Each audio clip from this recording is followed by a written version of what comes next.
Suscríbete y dale like para más vídeos sobre la política española. Y ahora, empecemos.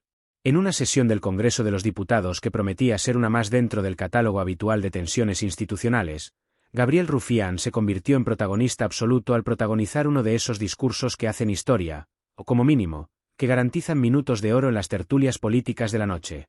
Todo ocurrió en un momento en que la atención parlamentaria estaba puesta, en teoría, en una comparecencia sobre financiación autonómica, pero que como bien se sabe en el ecosistema político español, puede terminar derivando en una tragicomedia sobre corrupción, la Comunidad de Madrid o lo que Gabriel Rufián decida.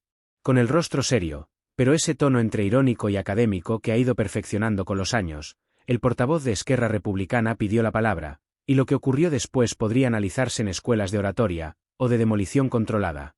Sin elevar demasiado la voz, sin aspavientos, sin recurrir a ningún insulto explícito, Rufián fue desgranando con bisturí las contradicciones, excesos y blindajes mediáticos en torno a Isabel Díaz Ayuso, presidenta de la Comunidad de Madrid y figura totémica del Partido Popular actual. Ayuso está viendo esto, comenzó diciendo, y al PP le quedan 2 telediarios. Era una frase calculada, con la mala leche justa para hacer ruido sin caer en el exabrupto. Una especie de misil parlamentario teledirigido que se paseó lentamente por todo el hemiciclo, dejando a unos con la boca entreabierta, a otros con sonrisas contenidas, y algunos populares mirando con fijeza los papeles que tenían frente a ellos, como si en alguna esquina del folio pudiera esconderse una réplica ingeniosa. No la encontraron. Rufián continuó, y no se limitó a lo simbólico. Trajo datos. Habló de las muertes en residencias durante la pandemia, de los contratos adjudicados a dedo, de los escándalos financieros, de las defensas absurdas, de los titulares que se evaporan cuando la protagonista es Ayuso. ¿Se imaginan si esto lo hubiera hecho otra presidenta?, preguntó al aire, como si el Congreso fuera un teatro del absurdo. Algunos diputados de Vox empezaron a removerse en sus asientos, quizás más preocupados por el repentino protagonismo de ERC que por el contenido de sus palabras. Otros, como los de Sumar o Podemos, asentían lentamente, como quien escucha un audiolibro de denuncia social en tiempo real. Rufián, lejos de agotarse, iba a más. Decidió no centrarse únicamente en Ayuso, sino extender su foco a todo el Partido Popular. Esto no es solo Madrid, es una forma de gobernar. Es una impunidad que se sostiene en base a 3 pilares: los medios afines, una oposición desdibujada y una izquierda demasiado ocupada en sus guerras internas como para presentar una alternativa contundente, espetó. El PSOE, al fondo, también se revolvió, aunque más por orgullo herido que por discrepancia real. Porque si había algo cierto en ese momento, era que el portavoz de ERC estaba haciendo algo que muchos pensaban pero pocos se atrevían a verbalizar con tal precisión quirúrgica. Y por si fuera poco, lo aderezó con referencias culturales. La política madrileña es como una serie de Netflix, cada capítulo más inverosímil que el anterior, pero con la misma protagonista, que siempre sale indemne. La diferencia es que aquí no hay guionistas, solo portavoces mediáticos con carnet de afiliado. La bancada del PP ya no disimulaba la incomodidad. Algunos diputados bajaron la cabeza, otros murmuraban entre sí en lo que parecía una mezcla de estrategia de contención y deseo de que todo acabara cuanto antes. Pero Rufián no había terminado. Decidió entrar en el terreno pantanoso de la corrupción. Habló de las comisiones, de los contratos con el hermano de la presidenta, del papel de la Fiscalía, y de la estrategia sistemática de desviar la atención. Cuando alguien denuncia un escándalo de Ayuso, lo acusan de querer destruir España. Cuando un periodista investiga, lo tachan de activista. Y cuando un juez pregunta, lo acusan de ser rojo. Así no se construye un país, se monta una secta, soltó sin pestañear.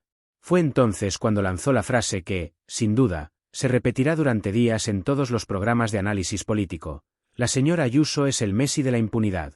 Cada vez que alguien intenta quitarle el balón, ella ya está en el área contraria.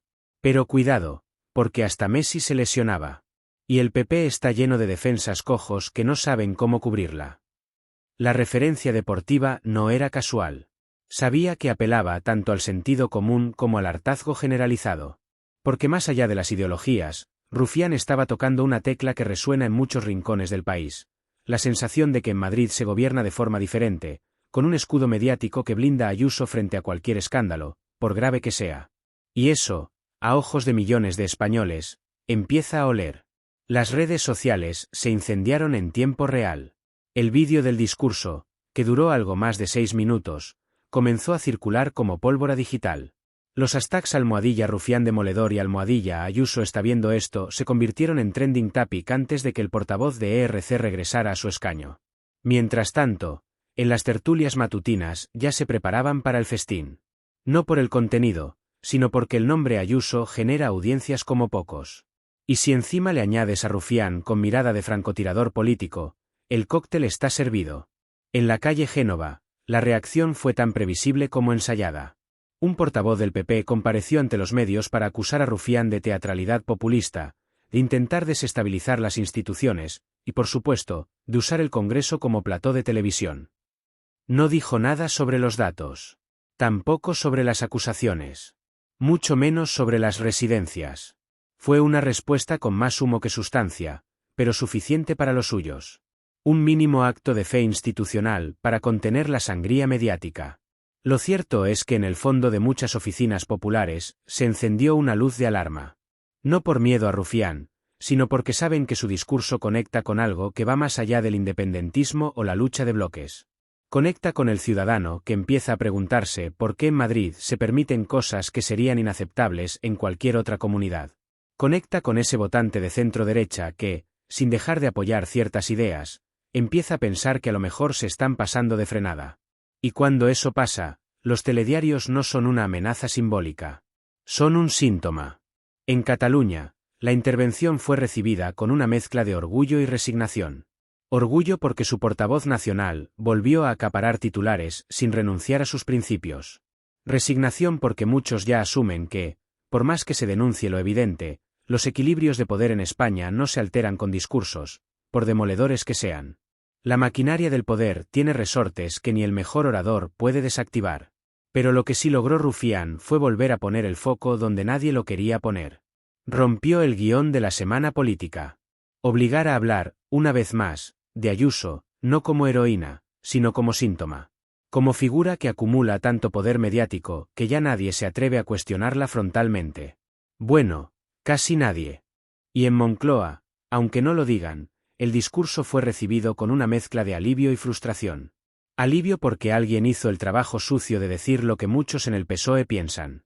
Frustración porque, si el más claro en denunciar a la presidenta madrileña es el portavoz de un partido independentista, ¿dónde queda la izquierda estatal? ¿Dónde están los discursos socialistas capaces de conectar con esa misma indignación? Los próximos días serán de reacciones cruzadas, de tertulias indignadas, de artículos de opinión y columnas furiosas. Ayuso no responderá directamente, como es habitual. Preferirá lanzar indirectas desde su perfil de Twitter, compartiendo algún meme o una frase tipo «el comunismo es aburrido», mientras se hace un selfie con una cerveza en Malasaña. Es su estilo, y le funciona. Pero quizás esta vez el zumbido no se apague tan rápido. Porque Rufián ha lanzado una alerta. Y más allá de las ideologías, ha dejado claro que el desgaste del PP madrileño ya no es una cuestión de izquierdas o derechas, sino de democracia. Y que si siguen haciendo como que no pasa nada, lo que les quedan no son 2 telediarios, son 2 titulares antes del desastre. Los medios de comunicación afines al PP intentaron amortiguar el golpe como pudieron. Algunos optaron por ningunear el discurso. Otros decidieron editorializarlo como una muestra más de radicalismo separatista. Y otros, los más creativos, dijeron que Rufián estaba intentando desestabilizar a una mujer fuerte en política. Una suerte de caballerosidad selectiva que jamás aplicaron a otras figuras femeninas que se oponen al PP, pero que para este caso parecía encajarles como guante. Mientras tanto, los gabinetes de comunicación del PP se pusieron manos a la obra. El objetivo era claro, cambiar el foco. Y nada cambia mejor el foco que una buena cortina de humo. Así que, de pronto, surgieron noticias sobre ocupas, inmigración, rebajas fiscales, y como no, un nuevo rifirrafe con Pedro Sánchez por su coche oficial. Porque en la política española, cada escándalo necesita su distracción, como cada truco de magia necesita una mano que entretenga mientras la otra hace el truco. Pero algo quedó flotando en el aire después del discurso. Una sensación de que el relato del PP, ese de la Ayuso indomable, la mujer del pueblo que no se calla, empieza a tener grietas. Porque cuando el desgaste llega, lo hace en silencio. No grita. No explota. Simplemente empieza a notarse. Primero en las encuestas internas, luego en los editoriales incómodos, y finalmente, en los votantes que ya no responden con la misma euforia. Y si a eso le sumamos que dentro del propio PP ya hay sectores que no tragan con el ayusismo, ese estilo bronco, populista, algo caótico pero muy rentable, el discurso de Rufián puede haber sido algo más que una bomba mediática. Puede haber sido el primer aviso serio de que la invulnerabilidad de Ayuso tiene fecha de caducidad. Quizás no mañana. Quizás ni siquiera este año. Pero como dijo Rufián, si Ayuso está viendo esto, y seguro que lo está viendo, tal vez sepa que la estrategia del escándalo permanente tiene un límite. Porque cuando uno se acostumbra a esquivar balas, olvida que alguna puede ir más rápido. Y no hay presidenta, por mediática que sea, que resista un telediario entero con la verdad en pantalla. Porque cuando uno se acostumbra a esquivar balas, olvida que alguna puede ir más rápido. Y no hay presidenta, por mediática que sea, que resista un telediario entero con la verdad en pantalla. Y es que la verdad, por mucho que se la disfrace, siempre tiene una capacidad inquietante de reaparecer en el momento menos oportuno. En el caso de Ayuso, esa verdad se acumula en informes, en testimonios, en contratos públicos que sobreviven en boletines oficiales aunque nadie los lea. Se esconde en los archivos de periodistas que aún no han publicado lo que saben, esperando el contexto adecuado. Se agazapa en la hemeroteca, en esos vídeos de declaraciones pasadas donde todo parecía un chiste, pero que con el tiempo, a la luz de nuevos escándalos, se convierten en pruebas. Rufián, con su tono sarcástico habitual, no hizo más que señalar que la impunidad no es un estado permanente, sino una ilusión sostenida por la conveniencia de muchos. Y ahí es donde el PP, y especialmente Ayuso, se juega más de lo que aparenta. Porque la imagen de fortaleza que proyectan se sostiene en un castillo de naipes donde cada carta es una polémica amortiguada, un titular desactivado, una pregunta incómoda que nadie insiste en repetir. Pero cuando alguien, como hizo Rufián, se atreve no solo a repetirla, sino a ampliarla, a ponerla en contexto y a rodearla de ironía, la cosa cambia. El sistema defensivo se resiente. En su intervención, el diputado catalán jugó con ese equilibrio. No insultó, no gritó, no interrumpió. Simplemente desplegó, con su estilo peculiar, una cadena de preguntas retóricas que no necesitaban respuesta porque todos, incluso los que fingen lo contrario, ya la conocen. ¿Cuántos contratos a dedo hacen falta para que dejen de llamarlo gestión eficiente? ¿Cuántos fallecidos en residencias para que alguien asuma responsabilidad política? ¿Cuántas veces se puede mentir ante los medios antes de que los medios dejen de hacer de altavoz? Y ahí es donde el discurso se convirtió en algo más que una arenga de oposición. Se volvió una autopsia en directo de una forma de hacer política. No solo de Ayuso, sino de todo un estilo que lleva años creciendo en Madrid y que, de tanto éxito electoral, ha terminado por creerse inmune a cualquier fiscalización. Rufián no estaba hablando solo de una presidenta autonómica. Estaba hablando de una cultura institucional en la que la desfachatez se premia, la torpeza se blanquea y la prepotencia se confunde con carisma. Por eso su frase final, esa de al PP le quedan 2 telediarios, sonó menos a amenaza que a diagnóstico. No era una predicción electoral, ni siquiera un deseo expresado con vehemencia. Era una fotografía del desgaste acumulado. Porque si algo ha demostrado la política española en los últimos años, es que el descrédito no llega con un gran escándalo, sino por erosión. Por acumulación de pequeñas vergüenzas, de excusas mal ensayadas, de silencios cómplices. Y en ese sentido, Ayuso ha cruzado demasiadas veces la delgada línea que separa lo osado de lo impresentable. Desde sus comparecencias en chándal hasta las respuestas con memes, desde el famoso "yo no soy como ustedes" hasta el "mi hermano no ha hecho nada malo salvo ganar dinero". Todo eso, que en su momento parecía un despliegue de espontaneidad política, va configurando un archivo de gestos que, vistos en conjunto, componen un retrato menos amable. El de una dirigente que juega a no rendir cuentas porque está convencida de que nadie se atreverá a pedírselas de verdad. Pero Gabriel Rufián se las pidió. No en nombre de ERC, ni siquiera en nombre de la izquierda. Lo hizo en nombre de esa parte del Parlamento, pequeña pero cada vez más incómoda, que se resiste a normalizar lo anormal. Que no quiere resignarse a que en Madrid el clientelismo tenga carta blanca, y que cree que en política no todo vale. Y ese tipo de discursos, aunque sean excepcionales, dejan huella. Sobre todo cuando quien los lanza lo hace con conocimiento de causa, con documentación, y con esa media sonrisa que dice sé que no va a pasar nada, pero al menos alguien tenía que decirlo. En su repaso a los escándalos de la presidenta madrileña, Rufián no omitió ni uno. Las mascarillas, el hermano, el apartamento de lujo, los ataques a la sanidad pública mientras se multiplican los conciertos con clínicas privadas. Incluso se permitió recordar cómo en plena pandemia, Ayuso justificaba sus decisiones con una mezcla de sentimentalismo de bar y neolengua tecnocrática. Ella no da ruedas de prensa, da monólogos de barra de cafetería, dijo con una sorna medida. Y en el fondo, no era solo una crítica estilística, era una acusación de populismo disfrazado de cercanía, de esa tendencia a esquivar las responsabilidades apelando a una supuesta conexión emocional con el ciudadano común. Y sin embargo, esa conexión existe. Ahí está el mayor mérito, y al mismo tiempo el mayor problema, del fenómeno Ayuso. Porque ha sabido construir una base de apoyo sólida no por su gestión, sino por su estilo. Ha convertido su enfrentamiento con Pedro Sánchez en un espectáculo, ha vendido su defensa de la libertad como una cruzada personal, y ha conseguido que la realidad objetiva de sus políticas quede difuminada tras una niebla de titulares provocadores. Y eso, como señaló Rufián sin decirlo del todo, es peligrosísimo para la democracia. Porque cuando la política se convierte en un concurso de personalidades, la verdad pasa a ser un obstáculo, no una herramienta. En ese sentido, la intervención del portavoz de ERC fue casi pedagógica. No se limitó a lanzar dardos, construyó una argumentación que iba desde lo particular hasta lo estructural. Mostró cómo los escándalos no son errores aislados, sino piezas de un engranaje diseñado para eludir el control. Y al hacerlo, también interpela al resto de partidos. ¿Por qué nadie más habla de esto con esa contundencia? ¿Por qué se permite que el relato lo marque quien grita más, aunque gestione peor? Incluso aludió, con ironía quirúrgica, al papel de ciertos medios de comunicación que actúan como escuderos de la presidenta madrileña. Aquí hay periodistas que si Ayuso mata a alguien en directo dirán que es defensa propia y que estaba en su derecho. Risa nerviosa en el hemiciclo. Algún gesto de desaprobación desde la bancada del PP. Pero también un silencio incómodo. Porque todos saben que hay algo de verdad ahí. Que el periodismo en Madrid se ha convertido, en muchos casos, en un sistema de complicidad mutua. Y que cuando los escándalos no se investigan, sino que se amortiguan, la democracia pierde capas de control.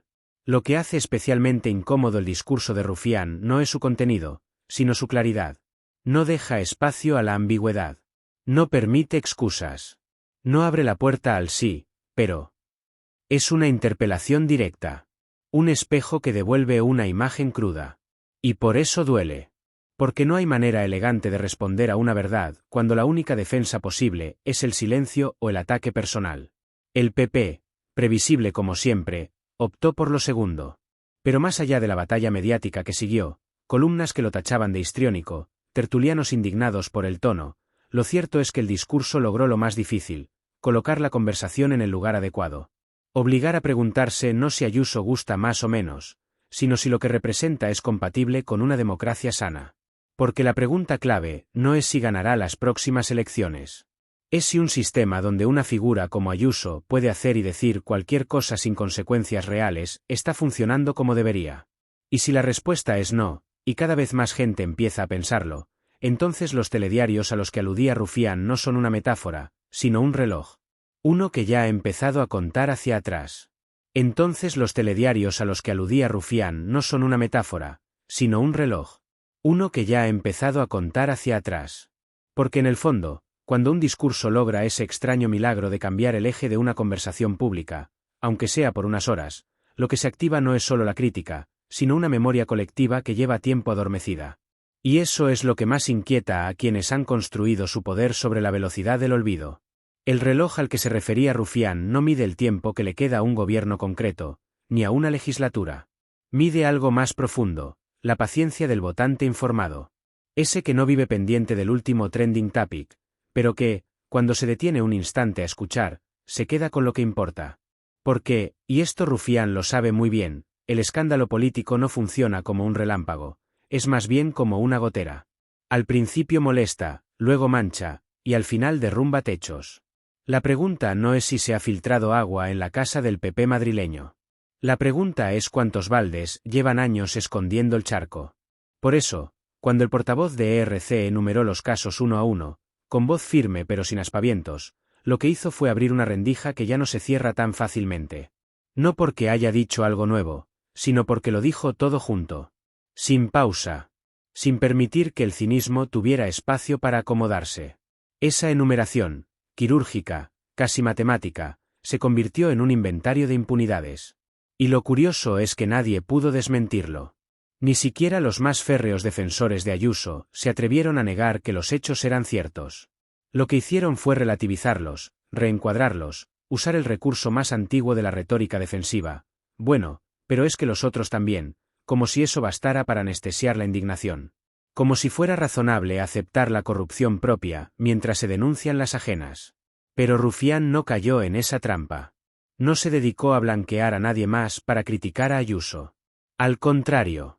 Precisamente por no ser parte del eje bipartidista, pudo permitirse decir lo que otros solo susurran en pasillos, que en Madrid hay un pacto no escrito para que ciertas verdades nunca estallen del todo. Un pacto que incluye silencios parlamentarios, editoriales condescendientes y un electorado domesticado a base de titulares prefabricados. Y romper ese pacto, aunque sea durante 7 minutos en la tribuna, tiene consecuencias.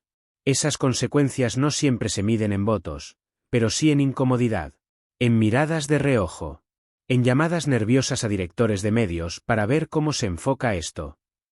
En argumentarios de partido redactados a toda prisa. Porque si algo no toleran quienes viven del relato, es que alguien lo pinche con un alfiler en pleno directo. Y eso fue exactamente lo que hizo Rufián. No un discurso populista, no una provocación gratuita. Un alfiler fino, calculado, bien afilado, que perforó la superficie brillante del ayusismo dejando ver lo que hay debajo. Un modelo de poder basado en el caos controlado, en la victimización permanente y en la exención de responsabilidades. Y por eso el silencio posterior fue tan elocuente. Porque ni siquiera los columnistas más agresivos pudieron articular una defensa convincente.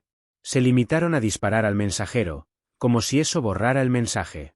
Lo acusaron de montar un numerito. Como si denunciar contratos opacos, muertes en residencias y trato privilegiado a familiares fuera una cuestión de teatro. Como si ser contundente fuera, por definición, sinónimo de exageración.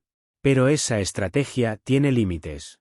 Porque incluso los votantes más fieles, cuando sienten que los están tomando por tontos, empiezan a dudar. Y eso es lo que Rufián provocó con su intervención, no una rebelión, pero sí una duda razonable. Una grieta en el blindaje mediático que rodea a la presidenta de Madrid.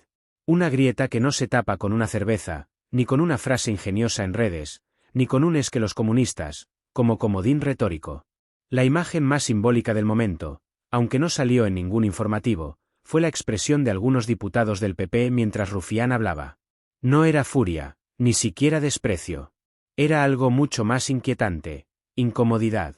La incomodidad de quien sabe que no puede refutar lo que oye. La de quien no se atreve a levantar la voz, porque cualquier intento de interrumpir parecería una confesión. Ese tipo de silencio, el que no es estratégico sino defensivo, es el que marca los momentos de quiebre. Porque no hay peor señal para un partido en el poder que dejar de saber cómo defenderse. Y Ayuso, que suele jugar a ser víctima de la izquierda, de los medios y hasta del tiempo meteorológico cuando le conviene, esta vez no tenía a quien culpar. Porque Rufián no hablaba desde el PSOE, ni desde Unidas Podemos, ni siquiera desde Más Madrid. Hablaba desde fuera del tablero habitual, y por eso el golpe entró limpio. Sin interferencias. Sin posibilidad de enmarcarlo en el clásico relato de los de siempre contra los míos. No. Esta vez era un francotirador con datos. Un adversario sin miedo a perder votos en Madrid, precisamente porque no los tiene. Y ese tipo de adversario es el más peligroso. Además, lo hizo con algo que escasea cada vez más en el debate parlamentario: inteligencia.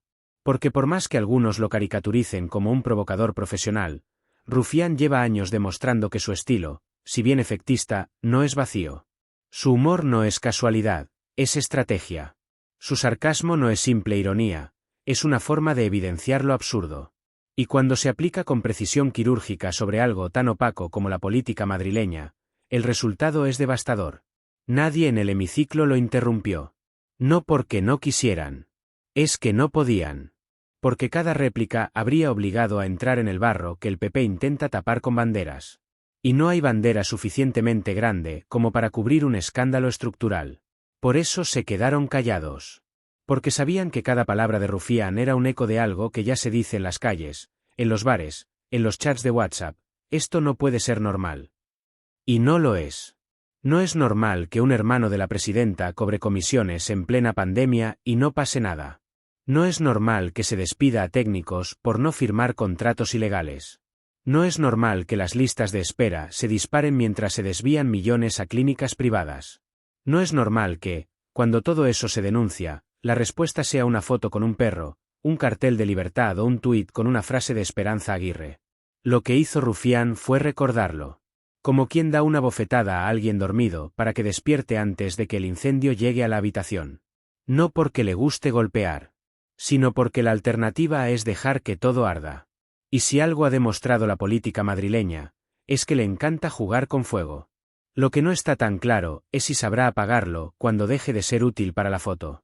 Porque el humo, cuando se acumula, acaba cegando a todos. También a quienes lo provocan. Porque el humo, cuando se acumula, acaba cegando a todos. También a quienes lo provocan. Esa es la paradoja del estilo Ayuso, y el centro exacto del dardo que lanzó Rufián, el fuego como espectáculo. No importa si es incendio o barbacoa, lo esencial es que huela, que haga ruido, que atraiga la atención. Convertir la política en una pirotecnia continua puede parecer una forma eficaz de neutralizar escándalos, y durante un tiempo lo es, pero lo que no se percibe a simple vista es el desgaste progresivo que eso conlleva. Porque incluso el votante más entusiasta acaba por agotar su capacidad de indignación. Incluso el más fiel termina por preguntarse si no hay algo raro cuando hay más titulares que políticas y más memes que soluciones. Rufián, sin necesidad de decirlo explícitamente, fue desvelando esa saturación. Su discurso no fue un grito de alarma, sino un inventario minucioso de signos de agotamiento. Como quien entra en una casa y empieza a señalar grietas en la pared, manchas en el techo, cables colgando. No para derribarla, sino para que los que viven dentro dejen de decir que todo está en perfecto estado. Porque no lo está. Y porque seguir fingiendo que lo está implica complicidad. Esa complicidad es, en el fondo, el oxígeno de Ayuso. No se sostiene solo por su base electoral ni por su maquinaria mediática. Se sostiene también porque mucha gente prefiere no mirar demasiado. Porque mirar con atención implicaría aceptar que han comprado una imagen hueca. Y eso es difícil de asumir. Por eso, cada vez que se presenta una evidencia, la reacción es emocional, no racional. Se enfadan con el mensajero, no con el mensaje. Se refugian en la tribu, no en los hechos. Rufián aprovechó eso a la perfección. Su tono no fue el del adversario histérico que viene a destruir, sino el del observador incómodo que viene a señalar lo que ya todos sospechan. Y ahí radicó su efectividad. Porque cuando el que te acusa lo hace sin levantar la voz, cuando no parece enfadado sino decepcionado, el golpe es más difícil de esquivar. Es más difícil llamar radical a alguien que no está gritando. Más difícil acusarlo de odio cuando está hablando con calma. Más difícil convertirlo en caricatura cuando usa las mismas palabras que podrían salir de la boca de un votante harto de ver cómo su hospital se cae a pedazos mientras la presidenta inaugura una pista de hielo. Y eso es lo que más daño hizo del discurso, que era verosímil, que era reconocible, que cada ejemplo que citaba tenía una referencia concreta, un caso real, un número publicado, un titular rescatado del archivo.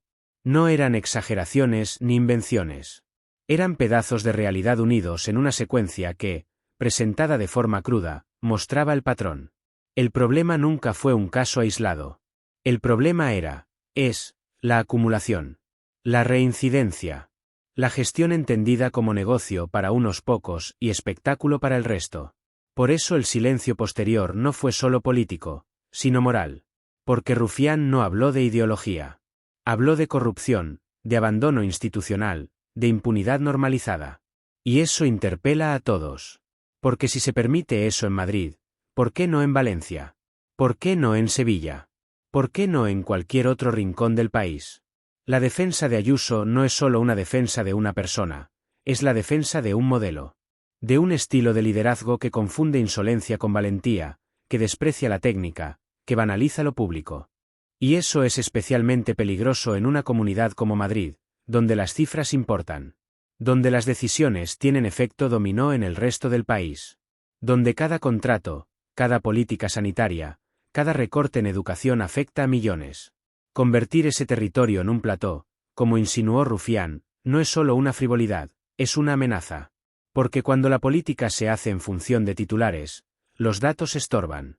Y cuando estorban, se esconden. Y cuando se esconden, lo que queda es una gestión a ciegas, un gobierno al dictado del trending topic. Pero incluso eso tiene un límite. Porque el humo, además de cegar, asfixia. Y esa es la sensación que empieza a extenderse incluso entre los aliados más fieles. No porque de pronto hayan descubierto la verdad, sino porque ya no pueden mantener el relato sin atragantarse. Porque llega un punto en que sostener una mentira consume más energía que asumir una verdad incómoda.